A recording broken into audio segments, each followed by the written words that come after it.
இந்த பணபலம், அதிகார பலம், ஒண்ணுமே செய்ய முடியாத ஒரு நீதித்துறை. இந்த எப்ஸ்டீன் வழக்கு ஒரு பார்வை. அத பார்க்கலாமா?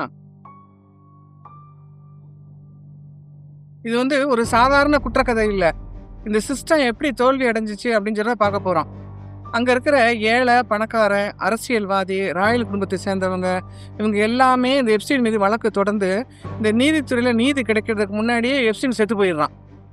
எங்க செத்தான், எப்படி செத்தான் அப்படின்னு சொல்றாங்களே வெளியே, அவனை எங்க கொண்டு போய் புதைச்சாங்க, அவன் செத்தது உண்மைதானா, இல்லை அவன் எங்கேயாவது உயிரோட இருக்கானா அப்படிங்கிறது இப்போ வரைக்கும் ஒரு மர்ம கதை மாதிரி போயிட்டு இருக்கு. குழந்தைகளெல்லாம் எங்க யார் வச்சிருக்கா, அரசு பொறுப்புல இருக்குதா, இல்லை அவங்க பேரண்ட்ஸ்ட்ட ஒப்படைச்சிட்டாங்களா, இல்லைன்னா இன்னும் நீதித்துறை கட்டுப்பாட்டில் வேற எங்கேயாவது ஹோம் அந்த மாதிரி எதுவும் கொண்டு போய் வச்சிருக்காங்களா அப்படிங்கிறது தெரியல.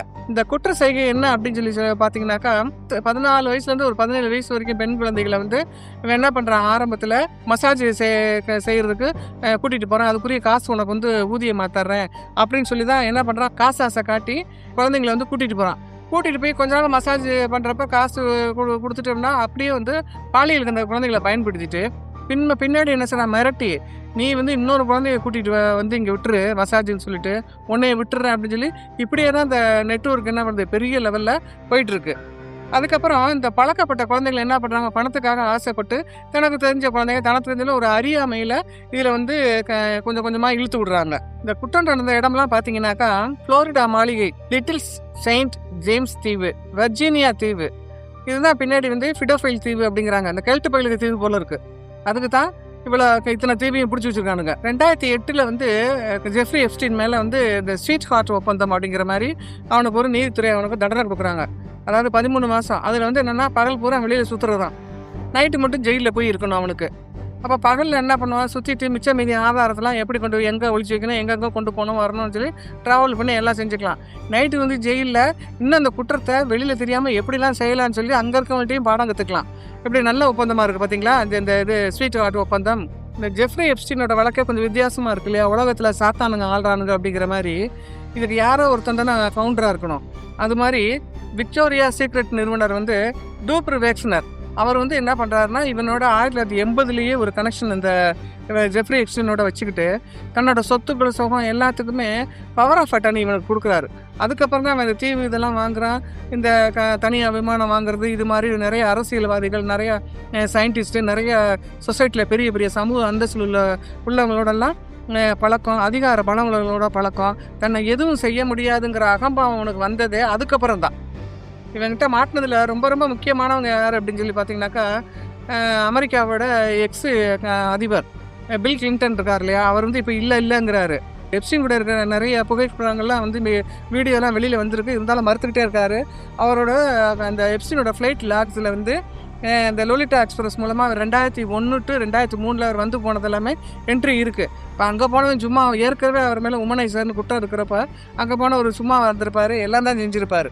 அதுக்கப்புறம் இந்த பிரின்ஸ் ஆண்ட்ரூ, அவருக்கு ஏன் இப்படி புத்தி போச்சுன்னு சொல்ல, ஸ்டீஃபன் ஹாக்கிங்ஸு, அவனுக்கு விஞ்ஞானி, இந்த குழந்தைங்களை அம்மனை நிற்க வச்சாக்கா எல்லாமே வந்துருமா, எப்படி வந்துச்சு அப்படின்னு சொல்லி தெரியல. அவனெல்லாம் எவ்வளோ நம்ம மதிப்பு மரியாதை வச்சுருந்தோம் அந்த ஸ்டீஃபன் ஹாக்கிங்ஸ் மேலே, அவெல்லாம் எப்படி ஒரு குற்றவாளியாக போய் உட்காந்துருக்கான் பார்த்துங்க. அப்புறம் நம்ம டொனால்டு ட்ரம்ப்பு, நம்ம இந்தியாவை இதை கையெழுத்து போடு, அதை கையெழுத்து போடு, வெனிசுலாவில் போய் நீ அதிபர் இங்கே கூட்டிகிட்டு கட்டி போடு அப்படிங்கிற மாதிரி உலகத்தில் இருக்கிற எல்லாத்தையும் மிரட்டி கட்டி போட்டுட்ருக்கான் பார்த்தீங்களா. அவனுக்கு யார் உதவி செய்கிறா, இந்த சாத்தான் கும்பல்லாம் யார், இவங்களுக்கு எங்கேருந்து இந்த அதிகார பலமெல்லாம் வந்துச்சு, பண பலமெல்லாம் வந்துச்சு அப்படிங்கிறது இன்னும் மூடு மந்திரமாகவே இருக்குது. மேலும் இந்த மீடியா இருக்குல்ல, சமூக ஊடகங்கள் சொல்லவும் முடியாமல் மெல்லவும் முடியாமல் இப்போ வரைக்கும் மௌனம் சாதிச்சுக்கிட்டு இருக்கு. இன்னும் என்ன பண்ணீங்கன்னா, அங்கே இருக்கிற சட்டம் எந்த நாட்டிலையுமே சட்டத்தினால ஒன்றும் பிரயோஜனமே இல்லை. அதுக்கப்புறம் இந்த ஜெஃப்ரி எப்ஸ்டீன் என்ன செய்கிறான் அப்படின்னு சொல்லி பார்த்தீங்கன்னாக்கா, பிரபல விஞ்ஞானிகள், அதுக்கப்புறம் இந்த ஆராய்ச்சி நிறுவனங்கள், அதுக்கப்புறம் இந்த சமூக பாதுகாப்பு குழந்தைங்க, காலேஜ், அது மாதிரி முதியோர் இல்லாமல் இந்த மாதிரி இதுகளுக்கெல்லாம் என்ன பண்ணுறான், நிதி உதவி பண்ணுறான். இது மூலம் அவனுக்கு என்ன பண்ணால் நல்ல பேர் கிடைக்குது. இதனால என்ன பண்ண, ஒரு சமூக பாதுகாப்பு கிடைக்குது இல்லையா. அந்த போர்வையில் இந்த குற்ற செய்கையை செஞ்சால் யாரும் கண்டுக்க மாட்டாங்க அப்படின்னு சொல்லிட்டு மேலும் மேலும் மேலும் தொடர்ந்து இந்த குற்ற செய்கையை அவன் செஞ்சுக்கிட்டே இருக்கிறான். வர்ஜீனியா ஜியூஃப்ரே அப்படிங்கிறவர் என்ன பண்ணுறாங்க அப்படின்னாக்கா, இங்கிலாந்து இளவரசர் ஆண்ட்ரூ இருக்கார் இல்லையா, அவரும் மேலேயும் டெர்ஷோவிட்ஸ் அப்படிங்கிற அந்த லாயர், இந்த எப்ஸ்டீனோட பெரிய லாயர், ரொம்ப செல்வாக்கு மிகுந்தவர். இவங்க 2 பேர் மேலேயுமே பாலியல் குற்றச்சாட்டு சொல்கிறாங்க. அதில் வந்து என்ன பண்ணுறாரு, ஆண்ட்ரூ வந்து பொண்ணை வந்து இந்த நீதிமன்றத்துக்கு வெளியில் வச்சு சமரசம் பேசி ஏதோ பணமாக ஏதோ வந்து கொடுத்து அந்த வந்து சரி கட்டி சமரசம் பண்ணி அனுப்பிடுறாங்க. பின்னாடி என்ன பண்ணுறாங்க, அரண்மனையிலேருந்து அந்த ஆண்ட்ரூவை வெளியேற்றிடுறாங்க. இருந்தாலும் கூட அது வந்து ஒரு பிரிட்டிஷ் குடும்பத்துக்கு வந்து மிகப்பெரிய ஒரு அவமானம். மன்னர் குடும்பத்திலே பிறந்தாலும் அவருக்கு ஆசை கொடுத்தாக்க அவன் மாளிகைக்கு 1008 பொம்பளை வரும். போகும்போது இந்த சின்ன குழந்தைகளுக்கு ஆசைப்பட்டு இந்த வக்கர புத்தி, இந்த செக்ஸ் வக்கர புத்தி இருக்குது பார்த்தீங்களா, அது வந்து பாருங்கள் எவ்வளோ பெரிய அரச குடும்பத்தையும் கேவலமான சூழ்நிலைக்கு கொண்டு வர்றதுக்கு இந்த ஆண்ட்ரூ வந்து ஒரு உதாரணம். இந்த எப்ஸ்டீனுக்கு பின்னாடி இருந்து நிழல் உலக தாதா மாதிரி இருந்து எல்லா உதவியும் செஞ்சு இந்த குற்ற செய்திகள் அத்தனைக்கும் பின்னாடி இருந்தது வந்து கிஸ்லைன் மேக்ஸ்வெல் அப்படிங்கிற அந்த பொம்பளை. இவ யார் அப்படின்னு சொல்லி பார்த்தீங்கன்னாக்கா, இவங்க அப்பா பிரிட்டனில் வந்து ரொம்ப பெரிய ஊடகவியலாளர். இன்னும் சொல்ல போனேன்னாக்கா மிரர் செய்தித்தாளோட உரிமையாளர். 2வது உளவுத்துறையிலையும் இந்த ஆள் வந்து நிறையா பங்கெடுத்துருக்கிறாரு. பிரிட்டன் உளவுத்துறை, இஸ்ரேலோட மொசாட், இதில் எல்லாத்துலேயுமே இவரோட பங்கு வந்து நிறையா இருந்திருக்கு. இந்த கிஸ்லைன் மேக்ஸ்வெல்லோட அப்பா இருக்கார் இல்லையா, இவர் வந்து என்ன பண்ணுறாருன்னா 1991ஆம் வருடம் என்ன பண்ணுறாரு, தன்னோட சொகுசு கப்பலில் கடலில் போய்கிட்டு இருக்கிறப்ப தவறி வந்து செத்து போயிட்டாரு அப்படிங்கிறது ஒரு அதிகாரப்பூர்வமான அறிக்கை. ஆனால் வந்து ஒரு மர்ம சாவு தான் அப்படின்னு வச்சுக்கோங்க. இவங்க வந்து மிகப்பெரிய குடும்பத்தில் தான் இந்த கிஸ்லைன் மேக்ஸ்வெல் வந்து வந்திருக்கு. பிரிட்டன்லேயும் வந்து ஜாதி இருக்குது. எப்படின்னாக்கா மன்னர் குடும்பம், பிரபுக்கள் குடும்பம், சாதாரண குடும்பம், அது மாதிரிலாம் இருக்குது. இந்த பொம்பளையை பார்த்தாக்கா கையெடுத்து கும்பிடுற மாதிரி தான் இருக்கும் போல இருக்குது. ஆனால் பரம சண்டாடி இந்த பிள்ளைகளை பூரா ஏமாற்றி கூட்டிகிட்டு வந்து இந்த மாதிரி பாலியல் தொழிலுக்கு மிரட்டி பணியை வச்சு எல்லா வேலையும் செஞ்சது இந்த பொம்பளை தான் அப்படின்னு சொல்லிட்டு நீதிமன்றத்தில் விக்டிம்ஸ் எல்லாருமே வந்து ஸ்டேட்மெண்ட் கொடுத்துருக்காங்க.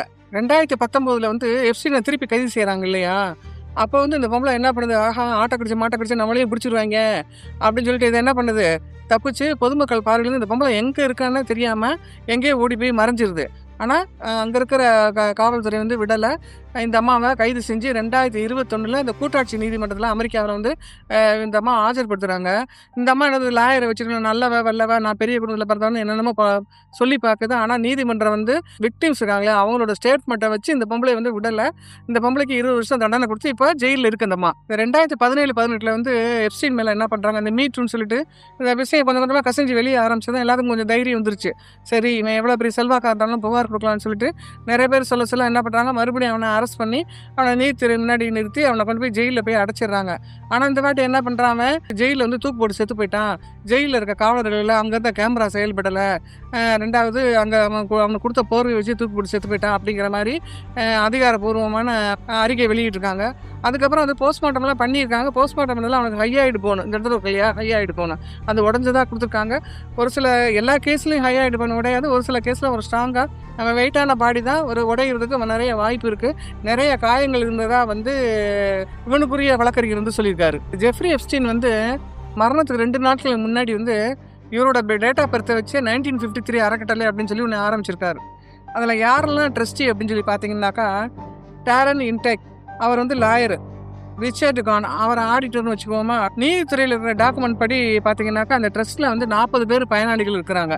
எப்ஸ்டீனின் காதலி வந்துட்டு கரீனா ஜூலியாக்கு, அந்த அம்மாவுக்கு 50 மில்லியனா, ரிச்சர்ட் கார்னருக்கு 25 மில்லியன், எப்ஸ்டீன் சகோதரர் மார்க் எப்ஸ்டீனுக்கு வந்து 10 மில்லியன். அதுக்கப்புறம் கிஸ்லைன் மேக்ஸ்வெல் அந்த கூட்டாளி இருக்க அந்த பொம்பளை அதுக்கு வந்து ஒரு 10 மில்லியன். மேலே வந்து உயிரில் உள்ள சொத்துக்கள் எல்லாமே பயனாளிகளுக்கு இன்னும் போகலை. இந்த பாதிக்கப்பட்டவர்களுக்கு வந்துட்டு விக்டிம்ஸ்னால அதை கோர்ட் மூலமாக யாரெல்லாம் பாதிக்கப்பட்டவங்கன்னு சொல்லிக்கலாம். கிட்டத்தட்ட ஒரு 1000கணக்கான பிள்ளைங்கன்னு சொல்லி சொல்கிறாங்க, 30 லட்சம் டாக்குமெண்ட் இருக்குன்னு சொல்லி சொல்கிறாங்க இல்லையா. இந்த பாதிக்கப்பட்டதாக சொல்லப்பட்ட விக்டிம்ஸ் குழந்தைங்களுக்கு வந்துட்டு இது வரைக்கும் 170 மில்லியன் அந்த ஜெஃப்ரி எப்ஸ்டீனோட ட்ரஸ்ட்லேருந்து கொடுத்துருக்குறதா சொல்கிறாங்க. இந்த ஜெஃப்ரி எப்ஸ்டீன் வந்து தொடர்ந்து இதுலேருந்து தப்பிச்சுக்கிட்டே வந்திருக்கான். அப்படின்னாக்கா அவன் ரொம்ப டூ மச் கிரிமினல். அவனுக்கு என்னன்னாக்கா, அவனுக்கு பெரிய வந்து சட்ட அறிஞர்கள் கொண்ட குழு இருக்கு இல்லையா, ட்ரீம் டீம் அப்படின்னு சொல்லி ஒரு டீம் வந்து அவன் வச்சுருந்துருக்கான். அதில் வந்து நல்ல அறிவு சார்ந்த ஒரு பெரிய பெரிய வழக்கறிஞர்கள்லாம் அவனை வந்து இந்த குற்ற செயல் வந்து காப்பாற்றிக்கிட்டே இருந்திருக்காங்க. அவங்களுக்கே இந்த புத்தி இதில் இவ்வளோ தூரம் படித்து இது பண்ணி ஒரு சமூக பாதுகாப்பு செய்யாமல் ஒரு குற்றவாளிக்கு உடந்தையாக இருந்து செஞ்சுட்டு வந்திருக்காங்க. அவங்களுக்கு நிறைய பணம், அதிகாரம் இதெல்லாம் கிடச்சிருக்கும். அதில் சலுகை இல்லாமல் அவங்க செஞ்சுருக்க மாட்டாங்க. இருந்தாலும் கூட இந்த ஊடகங்கள்லாம் இன்றைக்கி மௌனம் சாதிக்குது அப்படின்னா இந்த உலகத்தை யார் தான் ஆட்சி செய்கிறா அப்படிங்கிற மாதிரி தான் நினைக்க தோணுது. அப்போ அந்த உலகத்தில் அப்பாவி மக்களும் அப்பாவி ஜனங்களுக்கும் நீதி கிடைக்காதா? அவங்க வாழவே முடியாதா அப்படிங்கிற எண்ணம் தான் எல்லார் மனசுலையும் இப்போதைக்கு உறுத்திட்டு இருக்கு. இனி போக போக தான் இது எப்படி போய் முடியும் அப்படிங்கிறது. இல்லை இது எல்லாத்தையும் போட்டு அதிகார பலத்தை வச்சு அமெரிக்காக்காரன் எதை வேணாலும் செய்வான். ஊற்றி மூடிட்டு அடுத்த விஷயத்துக்கு நீங்கள் போங்கடான்னு விரட்டி விடுறாங்களா என்னங்கிறதும் தெரியல. பொறுத்திருந்து பார்ப்போம் மக்களே.